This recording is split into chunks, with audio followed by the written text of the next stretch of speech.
Irish Fairy Tales. Chapter 4. But Finian was not one who remained long in bewilderment.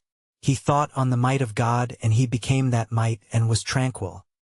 He was one who loved God and Ireland, and to the person who could instruct him in these great themes, he gave all the interest of his mind and the sympathy of his heart. "It is a wonder you tell me, my beloved," he said, "and now you must tell me more." "What must I tell?" asked Tuan resignedly. "Tell me of the beginning of time in Ireland, and of the bearing of Partholon, the son of Noah's son." "I have almost forgotten him," said Tuan. "A greatly bearded, greatly shouldered man he was, a man of sweet deeds and sweet ways." "Continue, my love," said Finian. "He came to Ireland in a ship. 24 men and 24 women came with him. But before that time no man had come to Ireland, and in the western parts of the world no human being lived or moved. As we drew on Ireland from the sea, the country seemed like an unending forest. Far as the eye could reach, and in whatever direction, there were trees. And from these there came the unceasing singing of birds.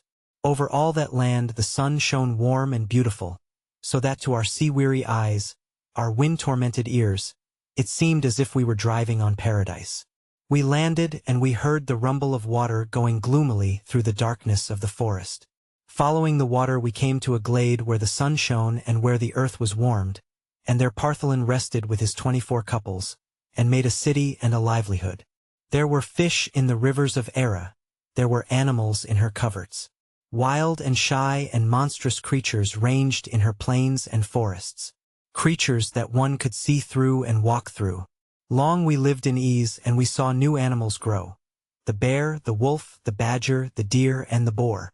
Partholon's people increased until from 24 couples there came 5,000 people, who lived in amity and contentment, although they had no wits.